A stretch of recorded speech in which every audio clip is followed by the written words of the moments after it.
कार्तिक मास कथा 13वां अध्याय हो।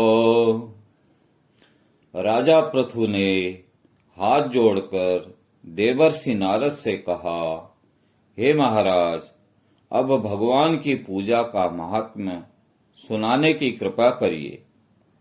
तब नारद जी बोले, हे राजा पृथु, जो मनोविनोद यानी कि हंसी में भी भजन करता है उसको परम पद प्राप्त होता है। जो श्रद्धा युक्त होकर भजन करता है उसके महात्म्य का वर्णन नहीं किया जा सकता। इस संबंध में मैं एक अति प्राचीन इतिहास सुनाता हूं, ध्यान पूर्वक सुनो। नारद जी ने कहा, कलिंद पर्वत पर दीर्घपुर नामक नगर में सुबाहु नाम का एक अत्यंत धर्मात्मा राजा राज्य करता था। वह प्रजा का पुत्र के समान पालन करता था। उसके धूम्रकेश नाम का एक पुत्र था जो अत्यंत दुराचारी, परस्त्रीगामी, चोर तथा जुआरी था। पुत्र के दुराचरणों को देखकर राजा सुबाहु ने उसे अनेक बार ताड़नाएं दी, परंतु वह किसी प्रकार नहीं माना। एक दिन खेलते हुए उसकी गेंद छोटी रानी के महल में जा गिरी। जब वह गेंद लेने के लिए महल में गया तो उसकी भी माता यानी छोटी रानी उस पर मोहित हो गई और उन दोनों में कामांध होकर भोग विलास किया। जब राजा को इस बात का पता चला तो राजा ने धूम्रकेश को प्राणदंड तो नहीं दिया, परंतु उसे अपने राज्य से बाहर निकाल दिया। अब राजकुमार वन में रहकर प्रतिदिन मांस मदिरा खाता पीता तथा रात्रि को वेश्याओं के वहां निवास करता था।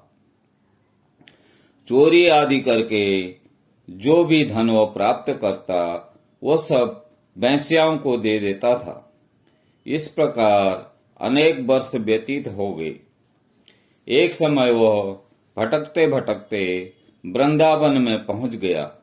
वृंदावन में धूम्रकेतु ने सत्यव्रत नामक एक परम विष्णु भक्त को देखा जो अपना घर बार छोड़कर कार्तिक मास में वृंदावन में रहकर भगवान का पूजन करता तथा केवल कंद मूल और फल खाता था। वह भक्त प्रतिदिन भगवान से प्रार्थना करता, हे भगवान, इस दुख रूपी संसार में डूब रहे मुझ दीन की आप रक्षा करें।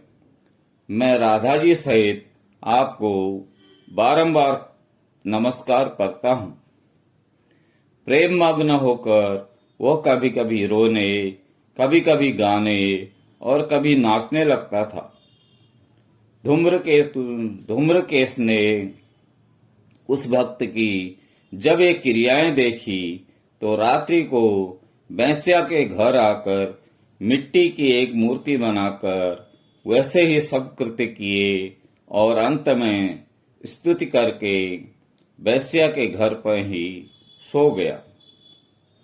देव योग से राजा के दूत भी उसी समय वहां आ गए और उसके हाथ से धूम्रकेशु मारा गया। यमदूत उसको महापापी समझकर मारते हुए पकड़कर यमराज के पास ले गए। धूम्रकेश को देखते ही यमराज अपने सिंहासन से खड़े हो गए और पाद्य, अर्घ आदि देकर उसका सत्कार किया। फिर अपने दूतों को फटकारते हुए कहा, तुमको धिक्कार है, जब हमने यह आज्ञा दी है कि विष्णु भक्तों को यहाँ पर मत लाओ, फिर धूम्रकेश को यहाँ पर क्यों लाए? उसने कार्तिक मास का व्रत वृंदावन धाम में चाहे हास्य में ही किया है, फिर भी वो बैकुंठ में जाने का अधिकारी है। बैकुंठ में भेजने के पूर्व यमराज ने धूम्रकेतु को अपने निकट बैठाकर कहा, भगवान की भक्ति 9 प्रकार की है। उनकी कथा सुनने से राजा परीक्षित, कीर्तन से सुखदेव, स्मरण से प्रहलाद, पाद सेवा से लक्ष्मी, पूजा से पृथु, वंदना से अक्रूर, दास्य भाव से अर्जुन तथा आत्मनिवेदन से राजा बलि जिस प्रकार परम पद को प्राप्त हुए हैं, उसी प्रकार चाहे हास्य में ही तुमने भगवान की पूजा की है, मगर फिर भी तुम स्वर्ग के अधिकारी हो। यद्यपि अपने जीवन में किए गए पापों और दुष्कर्मों के कारण तुम घोर नरक के अधिकारी थे, परंतु क्योंकि तुमने कार्तिक मास में भगवान की पूजा की है, अतः अब निश्चय ही तुम्हें वैकुंठ प्राप्त होगा। कार्तिक मास में की गई भगवान की पूजा निरर्थक नहीं जाती। जहां पर भगवान शालिग्राम है, वहीं पर गंडकी नदी तथा अन्य तीर्थ हैं। धूम्रकेश को शास्त्रों का कुछ भी ज्ञान नहीं था, अतः उसने हाथ जोड़कर यमराज से पूछा, हे स्वामी, भगवान सब नदियों को छोड़कर गंडकी को कैसे प्राप्त हुए? कृपा करके मुझे बतलाइए।